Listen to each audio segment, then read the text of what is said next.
میں تو یہ سمجھتا ہوں کہ اس وقت جو صورتحال ہے یہ قیامت صغریٰ برپا ہے، اور اس کو میں قیامت صغریٰ کیوں کہتا ہوں، میں قرآن سے آپ کے سامنے اس کے دلائل دیتا ہوں۔ قیامت کا ایک منظر اللہ تعالیٰ نے یہ پیش کیا کہ یوم القیامت یفصل بینکم، قیامت جب قائم ہوگی تو تمہارے درمیان تفریق کر دی جائے گی، تمہیں ایک دوسرے سے جدا کر دیا جائے گا، اور آج اس مرض نے ہمیں ایک دوسرے سے کاٹ کر الگ کر دیا ہے۔ پھر اللہ فرماتے ہیں کہ وہاں کیا ہوگا کہ سب رشتے، ناطے، تعلق، واسطہ، ملنا جلنا، ہمدردی، الفت و محبت، کسی کے کام آنا، وفاداری، سب کچھ ختم ہو جائے گا آخرت میں، اور آج ہی عملاً ختم ہو چکا ہے۔ دوسری جگہ اللہ فرماتے ہیں وَلَا تَزِرُ وَازِرَةٌ وِزْرَ أُخْرَىٰ، کوئی کسی دوسرے کا بوجھ ہلکا نہیں کر سکے گا۔ آپ ذرا دیکھیے آج کتنا خوفناک منظر ہے کہ قیامت کا منظر یہ ہے کہ وہاں کوئی کسی کا بوجھ ہلکا نہیں کر سکے گا۔ آج اگر کوئی آدمی خدا نخواستہ اس مرض میں مبتلا ہو جاتا ہے تو اس کا والد، اس کی والدہ، اس کی بہن، اس کا بھائی، اس کی بیوی، اس کا خامند، کوئی قریب سے قریب ترین عزیز اس کے کسی کام آ سکتا ہے؟ اس کا بوجھ ہلکا کر سکتا ہے؟ اس کے قریب تک جا سکتا ہے؟ نہیں جا سکتا۔ تو ہمیں غور کرنا چاہیے کہ یہ قیامت صغریٰ ہے یا نہیں ہے۔ پھر اللہ تعالیٰ ارشاد فرماتے ہیں کہ یوم یفر المرء من اخیہ، وہ قیامت جب قائم ہوگی تو کیفیت یہ ہوگی کہ بھائی اپنے بھائی سے بھاگ رہا ہوگا، وامہ وابیہ، اور اپنے ماں اور باپ سے فرار اختیار کر رہا ہوگا، وصاحبتہ وبنیہ، اور اپنی شریک حیات سے انسان جو ہے وہ کنارہ کشی اختیار کرے گا، دور بھاگے گا، اور اپنی اولاد سے انسان جو ہے وہ دور بھاگے گا۔ کیوں؟ وجہ کیا ہے؟ لِكُلِّ امْرِئٍ مِّنْهُمْ يَوْمَئِذٍ شَأْنٌ يُغْنِيهِ، ہر ایک کو اپنی جان کے لالے پڑے ہوں گے، ہر ایک اپنی فکر میں مبتلا ہوگا۔ تو حقیقت یہ ہے کہ اس دنیا میں بھی جب کبھی ایسی قیامت رونما ہوتی ہے اور ایسا کوئی منظر سامنے آتا ہے، بہت بڑی کوئی آفت آتی ہے، تو اس وقت انسان جو ہے اس کو صرف اور صرف اپنی فکر لاحق ہوتی ہے، دوسروں کی فکر انسان بھول جاتا ہے۔ یہ قیامت کا منظر ہے، اس لیے میں عرض کر رہا ہوں کہ اس کو قیامت صغریٰ پہ قیاس کیا جائے اور اس کو سامنے رکھتے ہوئے۔ اور یہ قیامت صغریٰ کیوں برپا ہوئی ہے؟ قرآن مجید میں اللہ تبارک و تعالیٰ نے اس کا بھی ایک تجزیہ ہمارے سامنے رکھا ہے۔ اس کی منظر کشی سورہ سجدہ آیت نمبر 21 میں اللہ تعالیٰ نے فرمائی ہے کہ وَلَنُذِيقَنَّهُم مِّنَ الْعَذَابِ الْأَدْنَىٰ دُونَ الْعَذَابِ الْأَكْبَرِ لَعَلَّهُمْ يَرْجِعُونَ۔ ہم اس دنیا کے اندر یہ چھوٹی چھوٹی قیامتیں اس لیے برپا کرتے ہیں کہ تاکہ لوگ اس طرز فکر و عمل سے کنارہ کشی اختیار کر لیں جو انہوں نے اختیار کیا ہوا ہے،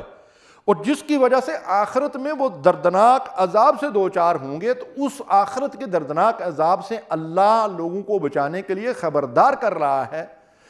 اس کو آپ عذاب کہیں یا آزمائش کہیں، کچھ لوگوں کے لیے یہ عذاب ہے، کچھ لوگوں کے لیے یہ آزمائش ہے۔ اہل ایمان کے لیے تو بالکل 100% یقینی بات ہے کہ یہ آزمائش ہے، اور آزمائش کس لیے آتی ہے؟ کہ وہ انسان کے گناہوں کی بخشش کے لیے اور اس کی بلندی درجات کے لیے آتی ہے۔ تو ہمیں چاہیے کہ ہم اللہ کی طرف رجوع کریں اور اسے قیامت صغریٰ سمجھتے ہوئے اپنے رویوں کی جو ہے وہ اصلاح کریں، اللہ کے ساتھ لو لگائیں۔ میری ناقص معلومات کی حد تک پوری تاریخ انسانی میں ایسا حادثہ کبھی رونما نہیں ہوا کہ کسی وبائی مرض نے پوری دنیا کو اپنی لپیٹ میں لیا ہو۔ میری جو ناقص معلومات ہے اس کے مطابق میں یہ بات عرض کر رہا ہوں۔ اس وقت تک اس حوالے سے جتنی معلومات لوگوں نے فراہم کی ہیں ان سے یہی علم حاصل ہوتا ہے کہ بعض علاقوں میں یا بعض شہروں میں وہ وبائیں محدود رہی ہیں، اور کوئی ایک پورا ملک بھی کسی وبائی مرض کی لپیٹ میں نہیں آیا۔ چاہے جائے کہ پوری دنیا کسی وبائی مرض کی لپیٹ میں آئی ہو، ایسا تو تاریخ سے معلوم نہیں ہو رہا ہے۔ تو اس لیے اس موجودہ صورتحال کو اس پرانی صورتحال پہ قیاس کرنا کسی طرح بھی درست نہیں ہے۔ دوسری بات یہ ہے کہ طاعون اور جن دوسرے امراض کا حوالہ دیا جاتا ہے، ان زمانوں میں ان بیماریوں کی تشخیص کے لیے اور حقیقی اسباب تک پہنچنے کے لیے، ان کی تحقیقات کے لیے اتنے ذرائع دستیاب نہیں تھے ان وقتوں میں جتنے آج دستیاب ہیں۔ اور جس طریقے سے وبائی امراض کے پھیلنے کے حوالے سے آج کی جدید سائنس اور جدید ٹیکنالوجی ہمیں خبردار کر رہی ہے، ان باتوں کے جاننے کا پہلے لوگوں کے پاس کوئی ذریعہ نہیں تھا۔ تو میری علماء امت اور مفتیان قرآن اور اصحاب علم و فضل سے ایک دردمندانہ درخواست ہے کہ اس وقت جو مسائل درپیش ہیں ان کی نزاکت کو سمجھنے اور مسئلے کی سنگینی کا پورا علم حاصل کرنے کے بعد اصحاب علم و فضل کوئی رائے دیں، کیونکہ ان کی رائے کو بہرحال ایک اہمیت حاصل ہے اور لوگ اس کو توجہ سے سنتے ہیں اور اس پر عمل کرتے ہیں۔ اب اس موجودہ صورتحال میں جو بالکل اپنی نوعیت کا ایک انوکھا اور تاریخ انسانی کے اندر پہلا ہونے والا حادثہ ہے، اس حادثے کے اوپر فقہ کی پرانی کتابوں سے ان خاص مخصوص اوقات کے حوالے سے جو فتوے لکھے ہوئے ہیں ان کو بن نوعاً شائع کرنا اور نشر کرنا اور میڈیا کی نظر کرنا اور لوگوں تک پہنچانا، میں سمجھتا ہوں کہ یہ اس وقت کے حالات سے مناسب رہنمائی نہیں ہے۔ علماء کرام کو اس حوالے سے جدید تحقیق کرنے اور اجتہاد اور قیاس کے ذریعے سے لوگوں کو اس مخصوص صورتحال میں صحیح معنوں میں رہنمائی کرنی چاہیے،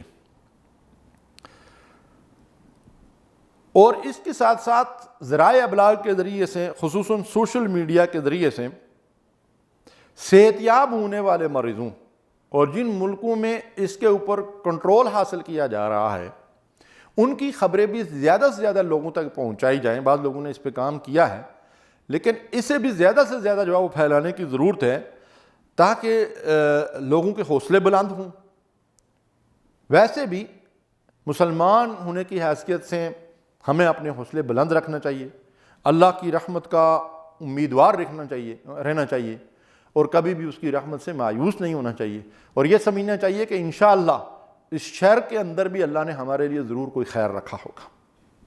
کرونا مرض سے قبل دنیا کے اندر جو وبائی امراض پھیلے ہیں ان میں ایک بات یہ بھی ہوتی تھی کہ بعض اوقات مریض کو خود کسی نہ کسی ذریعے سے یہ معلومات ہو جاتی تھی کہ وہ اس مرض کا شکار ہو رہا ہے یا اسے تکلیف محسوس ہو رہی ہے، تو وہ اپنے کو خود سے ہی دوسروں سے الگ تھلگ رکھ لیتا تھا اور ممکنہ علاج کی کوشش بھی کرتا تھا۔ مگر یہ ایک ایسا مرض ہے کہ جس کی کوئی علامت ظاہر ہونے تک مریض کے پھیپھڑے اور اس کا اندرونی سسٹم جو ہے پوری طرح تباہ ہو چکا ہوتا ہے۔ اس لیے اس میں اگر عام اجتماعات کی اعداد دی جائے، خواہ وہ مساجد کے اجتماعات ہی کیوں نہ ہوں، نماز جمعہ اور عام 5 وقت کی نماز ہی کیوں نہ ہو، ایک آدمی کو جب اپنے بارے میں علم ہی نہیں ہے کہ وہ اس مرض کا شکار ہے اور وہ وہاں جا کر نماز پڑھتا ہے، تو اس کی وجہ سے جتنے لوگ متاثر ہوں گے تو اس کا ذمہ دار کون ہو سکتا ہے؟ اس لیے ان وجوہات کی بنیاد پر اس مرض سے بچاؤ کی پہلی اور بنیادی تدبیر تو یہی ہے کہ جس شہر، جس بستی یا جس ملک کے اندر یہ مرض پھیلنا شروع ہو جائے وہاں مکمل لاک ڈاؤن کا اعلان کر دیا جائے اور سختی سے اس پر عمل کرایا جائے۔ اس کا کوئی علاج نہیں ہے، اس کا علاج صرف اور صرف ایک دوسرے سے دور رہنا ہے، احتیاطی تدابیر ہیں ان کے اوپر عمل کرنا ہے، اور اس کے بعد اللہ سے لو لگانا ہے، اللہ سے فریاد کرنا ہے، اللہ سے تعلق کو مضبوط کرنا ہے، اور اللہ سے گڑ گڑا کر دعائیں کرنی ہیں کہ اللہ اس مصیبت کو جو ہے وہ انسانیت سے اور بالخصوص مسلمانوں کے سر سے جو ہے وہ ٹال دے۔ دیکھیں، اللہ کے نبی صلی اللہ علیہ وسلم نے ایسے مواقع پہ جو ہدایات دی ہیں ان کے حوالے سے ہمیں غور و فکر کرنا چاہیے۔ مثلا ایک کوڑ کی بیماری میں مبتلا شخص، جذام کا مریض، جب رسول اللہ صلی اللہ علیہ وسلم سے بیعت کے لیے آیا تو اللہ کے نبی صلی اللہ علیہ وسلم نے اس سے ملاقات اور مصافحہ کیے بغیر اس سے کہا کہ تیری بیعت ہو گئی ہے، اس لیے کہ یہ مرض بھی وبائی امراض میں سے ہیں۔ تو اس کا مطلب یہ ہے کہ خود رسول اللہ صلی اللہ علیہ وسلم کی ایسے مواقع پہ یہ ہدایت موجود ہے کہ ایسے موقع پہ لوگ ایک دوسرے سے دور رہیں اور مسافے سے اور ملنے سے اور مانکے سے جو ہے وہ پرہیز کریں۔ تو اللہ کے رسول صلی اللہ علیہ وسلم کی یہ رہنمائی موجود ہے۔ پھر ایک بات پہ ہم غور کریں کہ عذر شرعی کی بنیاد پر جو گھروں میں نمازیں ادا کرنے کی اجازت اور رخصت دی گئی ہے، مثلا شدید بارش ہو، گھر سے مسجد تک مال جان یا کسی طرح کا خطرہ ہو، یا بیماری وغیرہ کی صورت میں آدمی مسجد میں نہ جا سکتا ہو، تو اسے گھر میں نماز ادا کرنے کی اجازت کیوں دی گئی ہے؟ اس لیے کہ اس آدمی کی جان کی حفاظت اس کی صحت کا خیال جو ہے وہ رکھا گیا ہے۔ یعنی اللہ کے نزدیک، اللہ کے رسول کے نزدیک اس دین میں انسانی جان کو حرم سے زیادہ رسول اللہ صلی اللہ علیہ وسلم نے محترم قرار دیا ہے، اور اسی جان کی حفاظت ہر آدمی کے اوپر جو ہے وہ فرض قرار دی گئی ہے۔ تو اسی کے پیش نظر رسول اللہ صلی اللہ علیہ وسلم نے نماز جیسی اہم ترین فرض عبادت کو گھر میں انفرادی طور پر ادا کرنے کی اجازت اسی لیے دی ہے تاکہ اس جان کا تحفظ کیا جا سکے۔ تو آج کرونا وائرس کی وجہ سے اگر مساجد بند کی گئی ہیں، اگر جمعے کی نماز سے روکا گیا ہے، تو اسی انسانی جان کے تحفظ کے لیے ایسا کیا جا رہا ہے۔ تو میں یہ سمجھتا ہوں کہ یہ اہم قرآن و سنت کی تعلیمات کے اوپر عمل ہے۔ حتیٰ کہ آپ دیکھیں، غور کریں کہ کچا پیاز اور لہسن کھا کر ایک آدمی کو رسول اللہ صلی اللہ علیہ وسلم نے فرمایا، بڑی مشہور حدیث ہے، کہ وہ میری مسجد میں نہ آئے۔ کیا مقصد، کیا غرض ہے؟ کہ اس سے دوسرے کو جو ہے وہ ایذا پہنچتی ہے۔ اب آپ غور کریں کہ پیاز اور لہسن سے کسی دوسرے کو کتنی ایذا پہنچ جائے گی، اور اس سے رسول اللہ صلی اللہ علیہ وسلم نے منع فرما دیا۔ تو اس کے مقابلے میں اگر ایک کرونا وائرس کا مریض، جس بیچارے کو خود پتہ ہی نہیں ہے کہ میں اس مرض میں مبتلا ہوں، تو اگر وہ مسجد میں چلا جاتا ہے تو اس سے جو ایذا دوسروں کو پہنچے گی، اس کا حساب کتاب کون دے گا؟ اس لیے میں سمجھتا ہوں کہ قرآن و سنت میں یہ بڑی واضح مطلب یہ ہے کہ ہدایات موجود ہیں کہ ان کے اوپر قیاس کرتے ہوئے اور نئے اجتہادات کے ذریعے سے ہمیں، میرا منصب نہ قیاس کا ہے نہ اجتہاد کا ہے، میں تو ایک توجہ دلا رہا ہوں، میں قرآن اور سنت کا ایک ادنا طالب علم ہوتے ہوئے علماء کرام، مفتیان کرام کی خدمت میں یہ عرض کر رہا ہوں کہ موجودہ حالات پہ پرانے فتووں کا انطباق نہ کیا جائے۔ یہ غیر معمولی حالات ہیں، اور تاریخ میں پہلی دفعہ ایسا حادثہ رونما ہوا ہے کہ میں پھر عرض کروں گا کہ پوری دنیا جو ہے ایک وبائی مرض کی لپیٹ میں ہے۔ تو اس حوالے سے جو ہے وہ جدید اجتہادات ہونے چاہیے، اور لوگوں کی صحیح رہنمائی جو ہے وہ ہونی چاہیے۔ ٹی وی اور خصوصاً سوشل میڈیا کے ذریعے سے جس طرح کا خوف و ہراس پھیلایا جا رہا ہے، یہ خوف و ہراس بعض حوالوں سے میں سمجھتا ہوں کہ کرونا سے زیادہ خطرناک ثابت ہو رہا ہے۔ تو میرا لوگوں کو ایک مخلصانہ مشورہ ہے کہ ساری احتیاطی تدابیر کو اختیار کرتے ہوئے اور ان پر عمل کرتے ہوئے اللہ کے ساتھ اپنے تعلق کو مضبوط کریں، اپنا عقیدہ مضبوط رکھیں، اور سوشل میڈیا پہ یا ٹی وی پہ جو کچھ آ رہا ہے، یہ سب کچھ ضروری نہیں ہے کہ ہم اس کو پڑھیں اور دیکھیں ہی۔ اس سے جو انسان کا ذہن بنتا ہے تو اس سے ڈپریشن کی کیفیت جو ہے وہ پیدا ہو سکتی ہے۔ یہ ساری تدابیر دوسرے کسی بھی انسان کو اور بالخصوص مسلمان کو ایذا رسانی اور کسی طرح کے بھی نقصان سے بچانا مقصود ہے، اس کے لیے یہ اختیار کی جا رہی ہیں۔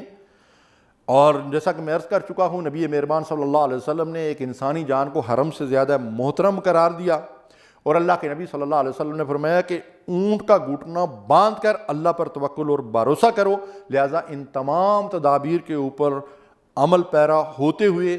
ہمیں اسلامی شریعت کے تقاضوں کے مطابق عمل کرنا چاہیے۔ جان اللہ کی امانت ہے، اس کی حفاظت فرض عین ہے، اور بلکہ دوسروں کی جان، مال، عزت و آبرو کی حفاظت بھی ہر مسلمان پر فرض ہے۔ اللہ رب العالمین سے دعا ہے کہ ہمیں اس مشکل گھڑی میں دین کا صحیح فہم عطا فرمائے اور اس فہم کے مطابق عمل کی توفیق دے۔ پوری دنیا کے مصیبت زدہ پریشان حال مسلمانوں کو بالخصوص اور پوری انسانیت کو بالعموم اللہ اس مصیبت سے نجات عطا فرمائے۔ وآخر دعوانا ان الحمد للہ رب العالمین وصلی اللہ علی نبینا محمد۔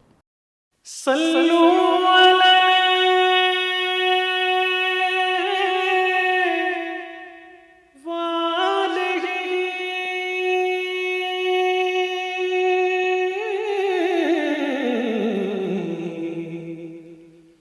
صلو علیہ